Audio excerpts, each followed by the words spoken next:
가겠습니다. 자, 세계 면님픽 두 번째 종목은 이제 면의 파급력입니다. 예. 진정한 면의 강국이라면 이제 그 나라 사람들만 먹는 게 아니라 전 세계적으로 먹어야 이거 인정을 좀 받지 않겠어요? 지금부터 각 나라의 면이 세계적으로 얼마나 유명하고 또 얼마나 사랑받고 있는지 알아보도록 하겠습니다. 뭐 어떻게 생각하실지 모르지만 저는 가장 파급력 있는 면은 솔직히 파스타가 아닌가. 그렇죠. 전 세계적으로. 왜냐면 한국에서도 진짜 많이 먹고 있고 맞아요. 그리고 워낙 다양한 나라에서도 많이 먹고 있고 그래서 파급력은 미세하게나마 파스타가 좀 독보적이지 않나. 저도 사실은 뭐 이렇게 이탈리아를 가본 적도 없는 상황에서 대학교 초년생 때 여자친구에게 잘 보이기 위해서 처음으로 거금 3만 원을 써서 대접을 했던 게 까르보나라입니다. 네, 늘 김밥과 떡볶이, 김말이로 연명하다가 한 끼에 3만 원짜리 소렌땡이라는 곳에서 그녀를 먹이며 잘 보이려고 그리고 이제 남은 일주일을 라면으로 연명하면서 그 다음에 그녀와의 만남을 꿈꾸고 이탈리아가 어떤 나라인지도 모르고 그냥 거기는 무조건 가야 되는. 근데 네. 진짜 잘 모를 때는 또 야, 오늘 파스타 먹으러 가자 그러면 누가 싫어 난 그냥 스파게티 먹을래 뭐 전혀 다른 종류라고 생각을 해가지고 그렇죠. 자 파스타 대표로 나오셨는데 이제 파스타 파급력은 본인은 어떻게 생각하시는지? 저는 가장 크다고 생각해요. 그래도 유럽 같은 경우에는 사실 어디 가도 다 파스타 먹고 시골 마을에 가도 이렇게 파스타 집 다 있고 그리고 레스토랑 가서 먹는 것뿐만 아니라 집에서 많이 먹어요. 맞아요. 저렴하고 만들기 쉽고 유통 기간이 길어요. 뭐 몇 년 되니까 건조가. 좋네. 그래서 어디 가도 다 이렇게 좀 저렴하게 살 수가 있고. 그래서 지금 유럽뿐만 아니라 사실 여기 뭐 강원도, 전라남도, 강원도 경상도 파스타집이 가도 있어요. 네. 여기저기 다 파스타 집이 있어요. 그만큼 전 세계적으로 저 봉평에서 파스타집 봤어요. 그렇죠. 다 있어요. 그러니까 그 이탈리아 파스타의 확장성은 그 근면 상태로 유통을 하는 것 그리고 그 소스를 만들어서 이렇게 파는 것도 굉장히 많고 요리 방법이 너무 간단하잖아요. 저 요리사가 없어도 돼요, 그냥. 쉬우니까.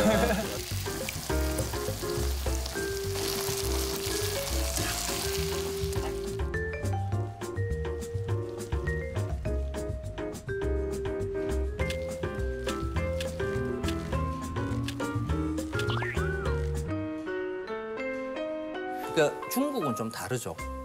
중국 면은 거의 요리사의 면으로 이렇게 딱 자리 잡고 있어요. 그러니까 가정에서 하기에는 좀 힘든 그런 음식이죠. 중국 면은 사실 만들기가 좀 쉬운 건 아니에요, 사실. 수타면 같은 건 저도 사실 못합니다. 아 정말요? 실망입니다. 저도 많이 배우다가 포기를 했어요. 힘들어서 그 글루텐이랑 그 밀가루의 그 혼합이 굉장히 잘 되고 또 일정해야 되고. 그럼요. 그렇죠. 습도도 굉장히 중요합니다. 그래서 중국 면 자체가 굉장히 어렵고 또 이탈리아는 국물 면이 없잖아요. 그렇죠. 잠깐 난 0.5초 정도 너무 엄청 나가서 멱살 잡는 거 아니야? 엄청 많죠. 탕으로 아까 말씀드린 게 표정이 약간 어이없다는 표정이 엄청 많죠. 헐이다 헐. 미네스트로네도 있고 ዙ빠 뭐 미네스트로네, ዙ빠. 저희 땅용 파스타 따로 있어요 보통. 땅에다가 넣는 그렇게 탕용.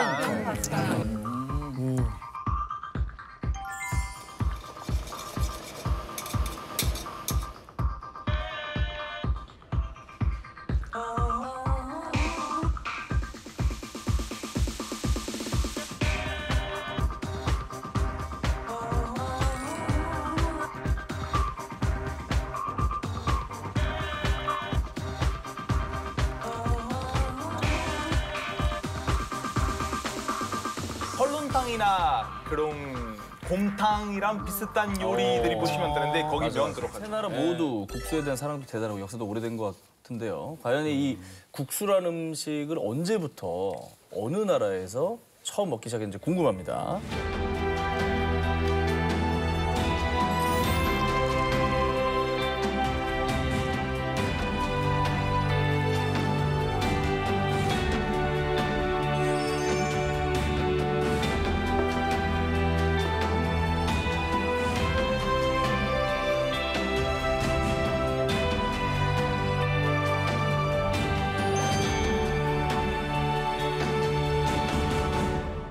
다들 이제 국수를 어디서 처음 먹기 시작했다고 생각하시는지. 아 당연히 중국이에요. 중국에서는 미라 옆에서 네. 오래된 국수가 같이 발견된 적이 있어요. 미라 옆에 국수가. 네, 미라 옆에서 어허. 얼마나 면을 사랑했으면은 네. 죽면서까지 면을. 네. 네.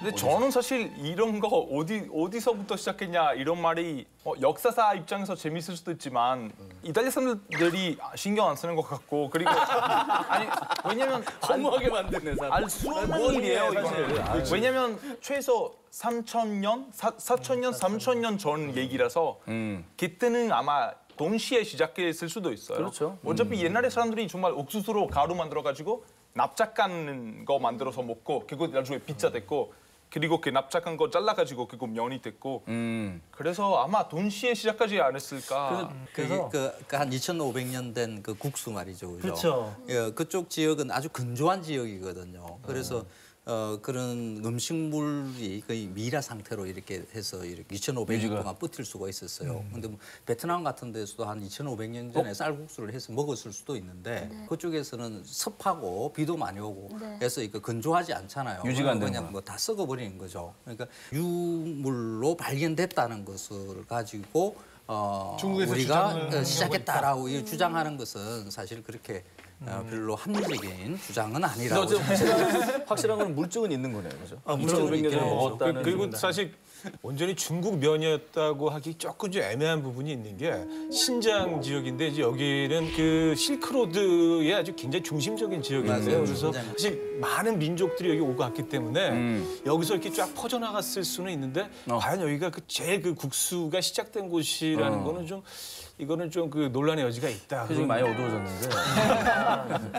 근데 이제 예전에 굉장히 유명한 다큐멘터리가 누들로드. 화제가 됐었잖아요. 근데 누들로드. 거기서는 거기에서부터 시작하는 거로 그렇죠. 했죠. 그러니까 그 문화를 해석하는 방법이 어디에서부터 시작을 해서 이렇게 전파되었을 것이다라고 하는 이런 그 시각이 하나가 있고요. 또 하나가 비슷한 재료와 비슷한 도구가 주어지면 독자적으로 이렇게 해서 만들어서 먹었을 것이다 이런 그 시각도 있고요. 시각도 있는 거죠.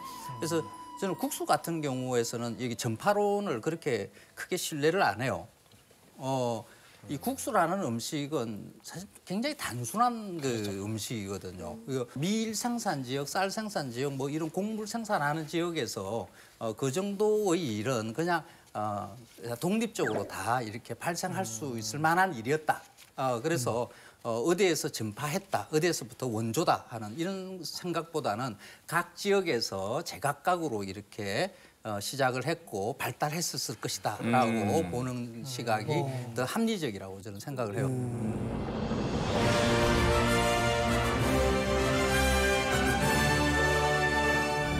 세계 국수편 이번 문 닫기 전에 가야 할 식당은요. 현지 레시피를 이용해 한국 사람과 현지인 모두의 입맛을 사로잡은 이탈리아 파스타집입니다. 자, 식당평을 보면 바닷길을 걷다가 어느 순간 정신을 차려보니 잣나무 숲을 걷고 있는 나를 발견했다. 잣나무 숲이 어떻게 생긴지 몰라요. 어쨌든 잣나무 숲을 걷는 느낌이 들었다고 합니다. 예. 또 다른 평은요. 진짜 제대로 하는구나. 오. 와. 근데 네. 이분이 이렇게 평을 하니까 와 이거는 최고의 찬사인 것 같습니다. 잠시 한번 확인해 볼게요. 그 말의 뉘앙스로 봐서는 제가 한 얘기는 아니에요.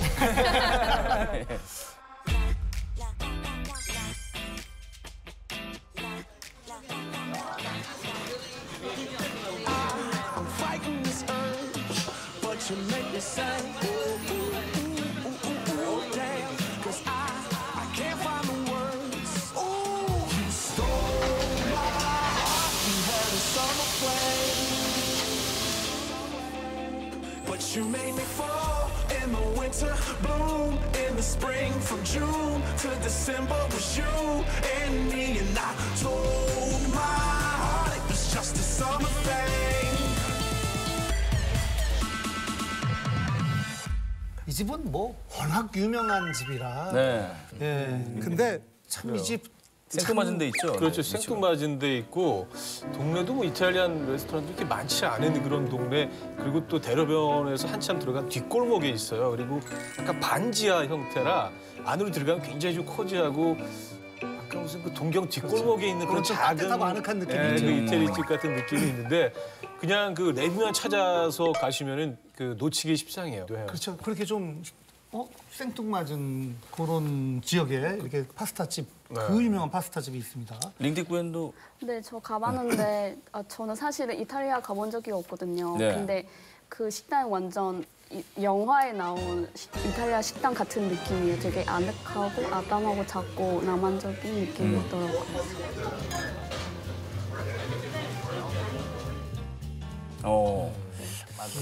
여기 이제 대표적인 파스타를 좀 얘기해 볼 텐데 AOC 파스타 이게 어떤 메뉴인지 좀 설명해 주시죠. 이게 일단은 A가 엔초비의 A, 올리브의 O, 케이퍼의 C예요. 그래서 AOC 이렇게 이름을 재미나게 지어놨는데 일단 면 자체가 생면이에요. 약간 탈리아텔레 스타일로 약간 이렇게 납작한 칼국수 같은 모양의 생면에다가 이거를 그 엔초비를 넣고 그리고 케이퍼하고 올리브를 갈은 그 소스를 갖다 붙여갖고 만드는 오일 파스타 종류예요. 맛있더라고요. 네. 근데 알베르토는 이 집 파스타를 먹고 이 엔초비 파스타를 먹고 야 여기 제대로 하는구나. 네. 그래? 알베르토가.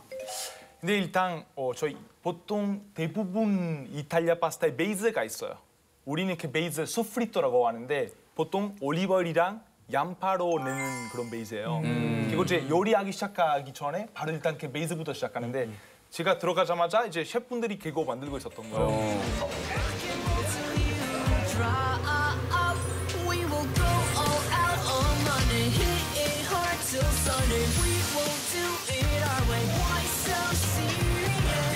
근데 딱 냄새 맡다 보니까 아 이거 그 맛이다. 고향의 딱 우리 12시쯤 되면 엄마가 이제 요리하기 시작하면 그 소프리토 맛이 나기 시작하는데 그 소리랑 향이 아주 끝내주죠. 그렇죠. 일단 올리브오일 퀄리티도 줘야 되고 그 양파 이렇게 땀맛 나게 해야 되는데 일단 그거로 제대로 였고 파스타도 굉장히 잘하셨어요. 일단 사실 저 베네치아 사람인데 베네치아의 대표적인 파스타 소스가 바로 엔초비랑 양파로 만드는 소스예요. 제대로네 진짜. 근데 또 이 파스타가 사실 베네치아 대표적인 파스타 아니에요. 이렇게 보니까 또 케이퍼도 들어가고 올리브도 들어가요. 이 재료들이 시칠리아 도의 재료예요. 그러니까 대부분 셰프들도 원래 시칠리아 많이 왔다 갔다 하시는데 제 생각에는 약간 베네치아 대표적인 파스타랑 시칠리아에서 자주 먹는 소스로 그렇게 같이 해가지고 합쳐서 만들었는데 소스 굉장히 전 만족했고 굉장히 전통 맛이었죠.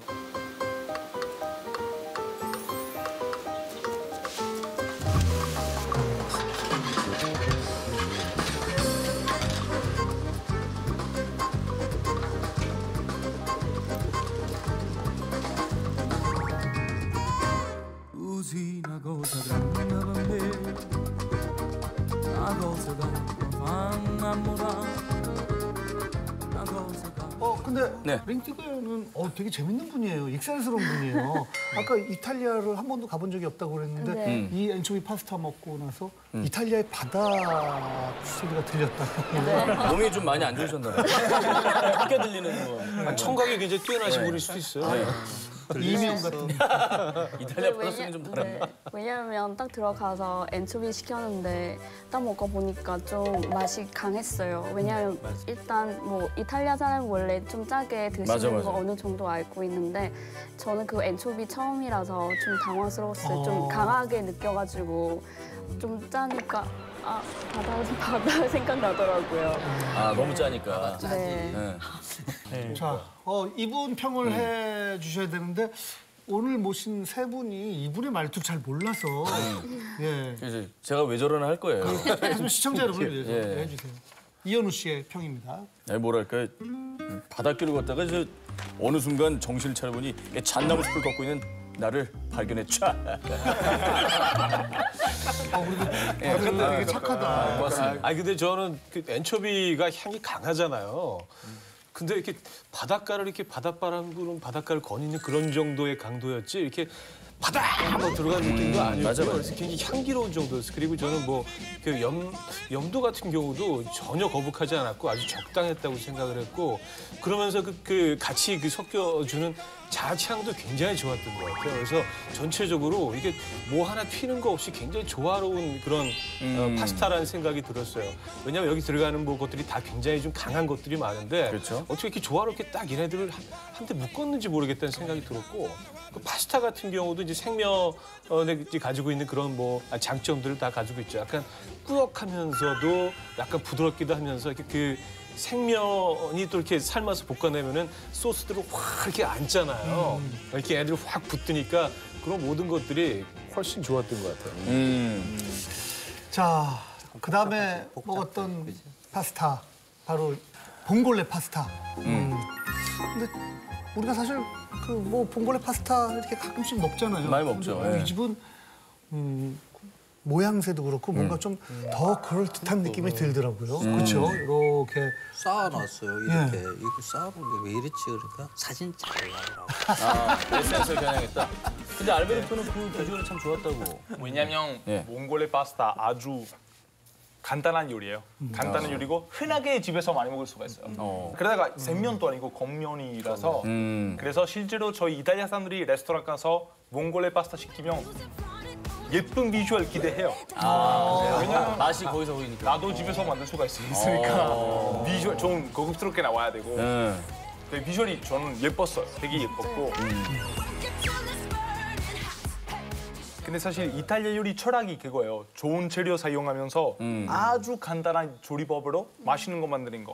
근데 이 봉골레 파스타 딱 그거였어요. 그렇죠. 맞아요. 그랬어요. 저는 이 집 봉골레가 너무 맛있었던 이유 중에 하나가 뭐냐면은 조개 바리에이션을 해요.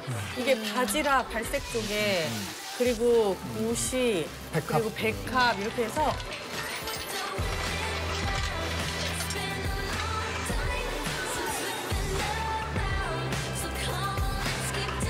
그래서 조개를 따서 먹는 재미를 주는 거예요.